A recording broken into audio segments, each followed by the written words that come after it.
ఒక్కరు కూడా ఇది వద్దు ఇది తప్పు అని చెప్పలేకపోతే వాడు చదువుకోలేందుకు, వాడు ఊళ్ళో పుట్టి ఎందుకు, ఊళ్ళో ఉండి ఎందుకు, వాడికి ఆ తెలివి ఎందుకు, వాళ్ళ ఉద్యోగాలు ఎందుకు, వాళ్ళు అన్నం తింటున్నారు, గడ్డి తింటున్నారు.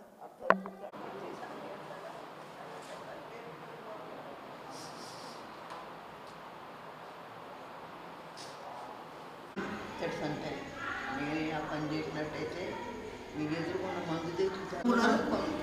ఏ దేవుని మొక్కుతారు ఎక్కువ? ఏడుకొండ స్వామి వెంకన్న బాబుని, ఏడుకొండల స్వామి వెంకన్న బాబుని మొక్కుతారు. మొక్కుకుంటాను. రోజు పూజ చేస్తారు. రోజు పూజ చేసుకుంటాను, పూజ పెడతాను, దాన్ని పెట్టుకుంటాను, స్నానం చేస్తాను, పూజ చేసుకుంటాను, దాన్ని పెట్టుకుంటాను. అప్పుడు అల్లుడు ఫోన్ చేసేసారు మా అమ్మ వాళ్ళు, బండి వేసుకుని వచ్చేసారు. వచ్చేసారు అది జుట్టు కట్టేసుకుని అట్లా తీసేసి ఏది చూస్తుంది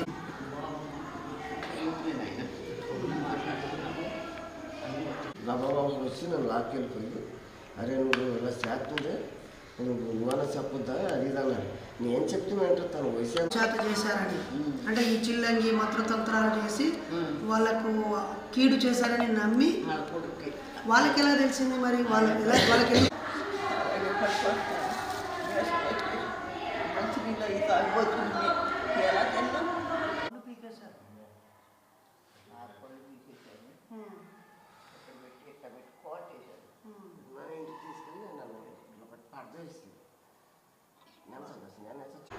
60 మీతో పాటుగానే ఉన్నాను.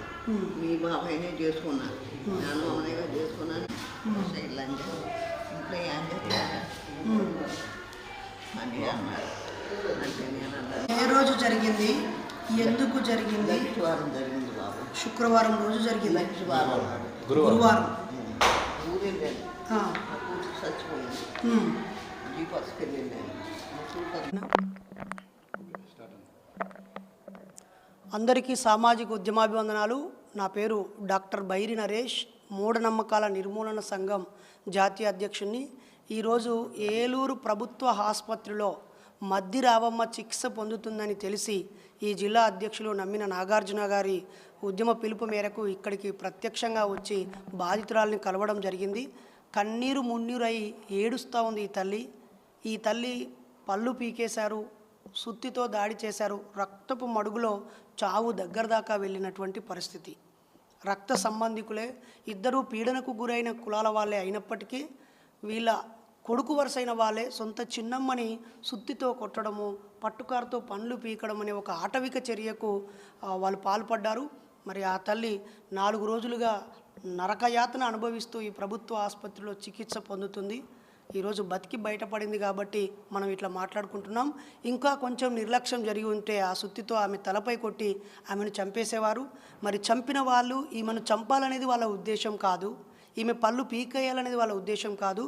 అనేక సంవత్సరాలుగా వాళ్ళ మెదడులో నాటుకొని ఉన్నటువంటి మూఢనమ్మకాలు, అంటే మంత్రాలు ఉంటాయి, తంత్రాలు ఉంటాయి, బాణమతి చేతబడి ఉంటుంది, చిల్లంగి పెడతారు, ఈ దేవరులు గురువయ్యలు గురవగాళ్ళు చెప్పేవన్నీ నిజాలే, వీటి వల్లనే మా పిల్లల ఆరోగ్యం పాడవుతుంది, మేము ఆర్థికంగా చితికిపోతున్నాం, దీనికి కారణం వీళ్ళే నమ్మడమే కారణం.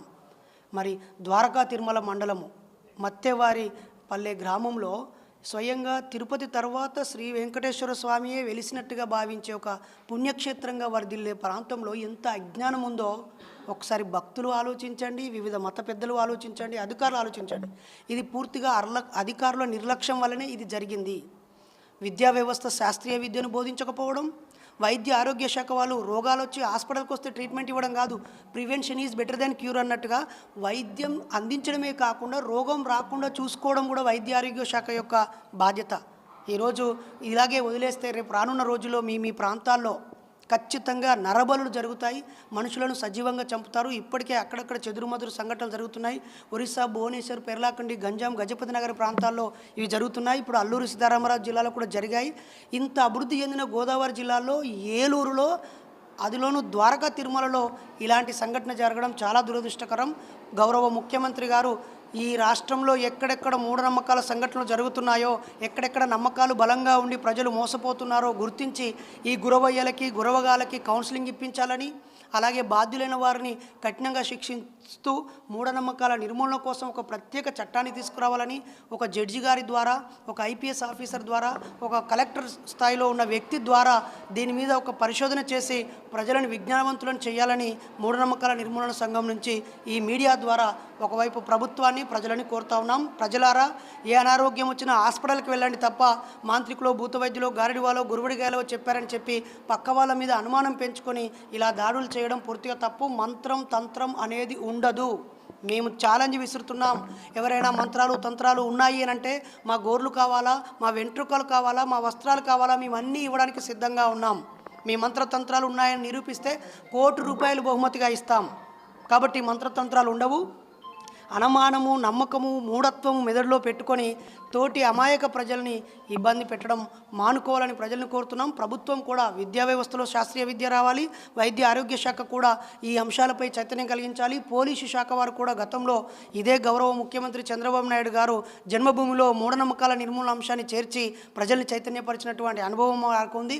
కాబట్టి తిరిగి మూఢనమ్మకాలపై చైతన్యం తీసుకురావడం దిశగా ప్రభుత్వము, పాలకులు ఆలోచించాలని మేము మూఢనమ్మకాల నిర్మూలన సంఘం నుంచి డిమాండ్ చేస్తూ ఉన్నాం.